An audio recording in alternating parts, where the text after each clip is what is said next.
Hi, I'm Scott. And I'm Matt from Solodev. And we're here to talk to you about Beyonce. That's right. A web development firm is here to talk to you about Queen Beyonce. Yep, she's making headlines, but not for dropping an album. Apparently there's some issues with their website in regards to ADA compliance and accessibility. Right, and if you're not familiar with what that means, we'd like to talk to you for a few minutes about it because it's something that's affecting a lot of organizations, not just, if you have heard of it or you're familiar, it may be more in the public sector or with municipal government agencies, but it's really starting to affect a lot of brands across the private industry. I think over the last 2 years, we've seen Target, Five Guys Burger and Fries, Winn-Dixie stores, a few others, and now a whole slew of other businesses are being impacted with ADA violations, and a lot of that is due to the fact that there's just a lot more public knowledge about why websites aren't meeting ADA, the level of ADA requirements that exist. Mm-hmm. And we're familiar with ADA in terms of its physical implementation in our world. Wheelchair ramps, elevators, braille on various signage. But now as the digital world has become so prominent and so integral to our life, we're seeing that transition of, what is digital equality and how do these rights translate into a digital world? Yeah, absolutely. So we thought we'd take a couple of minutes today, just as people who work with ADA and work with customers to help remediate and resolve their issues with ADA, about what it is. Why is it now impacting both the private sector, again, traditionally having been a big issue for government agencies. Why is it beginning to impact the private sector? Why is Beyonce under the microscope? And then just give you a little bit more insight into really what we look for from a technology perspective, and then ultimately what you can do with your organization to be better prepared to create the best practices internally that help you to get control of it.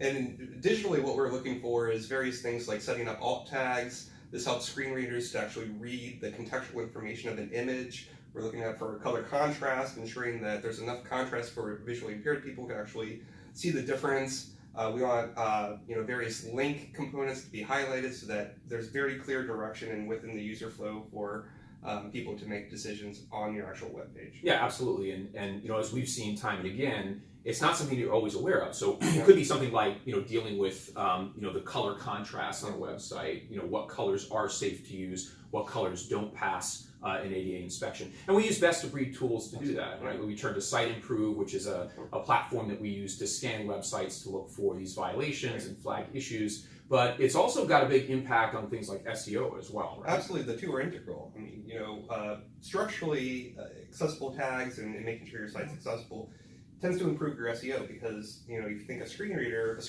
very much like a search engine bot in terms of they're actually reading your source code. So as long as you optimize for accessibility, you tend to get the gains with SEO as well. So there's this whole other benefit that comes with it. And with something on the order of 17% of U.S. citizens having some sort of disability, and then ultimately this notion that we're all going to have to deal with it, right? As we age, and you look at baby boomers moving into their 60s and 70s, this is a very real challenge because they're going to need a lot more assistance. They're going to have lower vision, their hearing is going to be impacted, so they may have more than one of these things that occur at the same time. So it's really important as web users that we recognize that they understand how to use the technologies, and we want them to have as great an experience as everyone else. Absolutely. You mentioned it's not just a legal argument for optimizing for accessibility and resolving everything. It's a digital equality thing. It's going to become more prominent. More people are going to be using these technologies to actually engage with the web, so it's an impetus on us as developers to ensure that those experiences exist. Right. So let's talk about Beyonce's site actually with a little bit more specificity. There are a number of things that we did a scan, a number of things that we were able to catch on the site as well. But here are, I guess, three big takeaways at a very high level. The first is that the accessibility itself shouldn't be an afterthought, right? So when we did flag these issues, and we saw several of them, what it reminded us of is the fact that we need to have ADA baked in as a strategy and as a key step. But for websites that are going through remediation, they really want to think about how to future-proof around that. What are some things that they can do to get better prepared? Well, first you got to make sure that you're using the proper tools for reporting.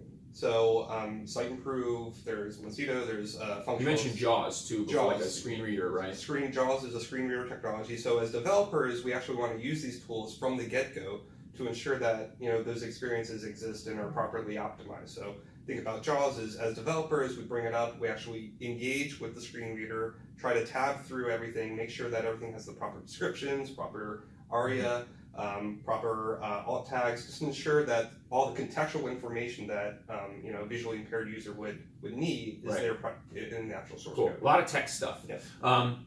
So the second point is that there's a lot of risk that's involved with not having an accessible site, right?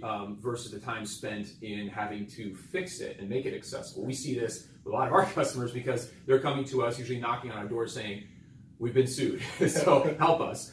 So just talk for a second about that. Like, what are we doing in those instances to help them remediate?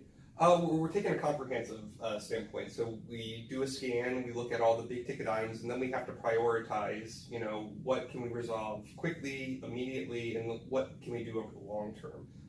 Once we do a remediation, it's then a question of educating the clients, ensuring that on an ongoing maintenance basis, everyone is doing the best practices. So it's remediate and then maintain. Right. And it also sounds like it's technology and people too, right? Absolutely. You can't just do this. You can't, it's not like There's no set quick it, forget fix. it. It's you have to engage with the people who know what they're doing. Otherwise, you're kind of lost in the woods. Right. That's a really important point. And then finally, third point is that while you may not be Beyonce, you should treat your website visitors like they're VIPs, right? Like they're as important as everybody else.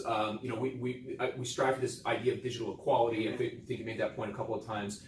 Making sure that everyone has a great experience. Absolutely. I mean, this is a sizable portion of the audience. So why would you want to, ignore their needs or not give them an experience? It's a great point. Yeah.